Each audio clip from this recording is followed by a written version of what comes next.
The ABC can reveal that more than 1 million directors are facing fines of up to $13,000 if they don't sign up to a new tax office initiative within just a few weeks. Business reporter Emilia Terzon joins us now from Darwin with more. Hi Emilia, so what's this new initiative? So the Australian Tax Office is making it mandatory by the end of this month that all directors of companies, and that can also include people who run charities or even small businesses, it's making it mandatory for them to all have their own director ID.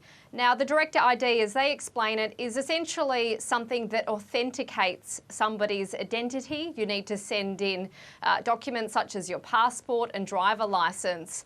And this is all because, quite remarkably, until now, to become the registered director of a company, to put down your name as the director of a company, you didn't really have to prove your identity. You essentially just put on the name of who you say is running the company or any other entity, and that's what gets put down. So this new director ID system is being brought in to fix that system.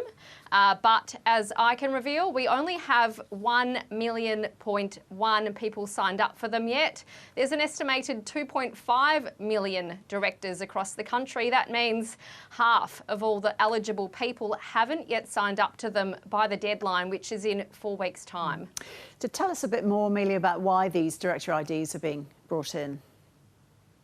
So as I mentioned, at the moment, there's no real way to authenticate who is running a company.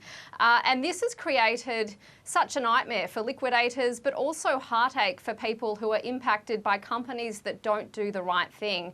The ABC itself over the year has revealed many quite shocking stories of people who didn't even know they were registered as the director of companies. There was one story the ABC put out several years ago about a man who was living at Rough, who had been put down through tax evasion as the director of 22 companies. I've spoken to liquidators who say that it's not common to come across failed companies where the director is apparently called Mickey Mouse or Donald Duck. I had one liquidator tell me that he's dealt with failed companies where the directors were the names of failed movie stars. The directors were the names of former movie stars or sports stars.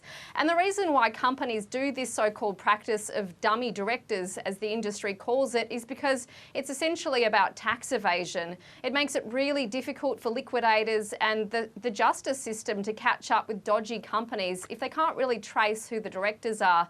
And this ultimately makes it really easy for companies to phoenix. Now, that's the practice where companies will essentially funnel out their assets before they liquidate, and then they'll re-emerge elsewhere as a different entity with a similar name, which is very much like the fabled bird, the phoenix, that practice is after. So this system of having no real way to authenticate directors, it essentially is allowing those practices to keep on going. So how endemic are these issues then, Emilia, and how much do they cost the economy? Well, the Australian Tax Office estimates that phoenixing costs the Australian economy up to $5.1 billion every year. In fact, the Tax Office itself is one of the biggest losers from this scenario. It often loses out in tax revenue where companies collapse and don't pay their debts. But we know that this endemic practice, it also impacts subcontractors of companies. It often impacts the construction industry and the building industry. So obviously we see these awful stories of builders and plumbers who are faced with having their invoices not paid when companies collapse and potentially re-emerge elsewhere. We also have suppliers, employers also affected by this practice. So how can people sign up to these new IDs? And who pays the fine? Is it the company or is it the directors themselves, if you say that some people weren't aware that they were directors of companies? So in essence, the fines they're facing for not registering with the ATO, this new director ID, is up to $13,000 if they don't at least put themselves down for this scheme. We believe that will be paid indeed by the individual themselves, because it is the individual themselves who is directing companies that's been asked to sign up for this scheme. You can't actually just ask your accountant to do it for you or your company that you work for to do it for you, because this is in essence about proving the individual.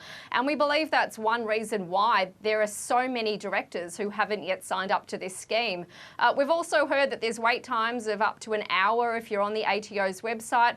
The ATO's told me that they are putting extra resources into this issue. They're urging all directors who haven't signed up to essentially get their skates on. But yes, there's fines of up to $13,000 for more than 1 million directors who haven't yet signed up if they don't apply by November 30. Emilia, thank you.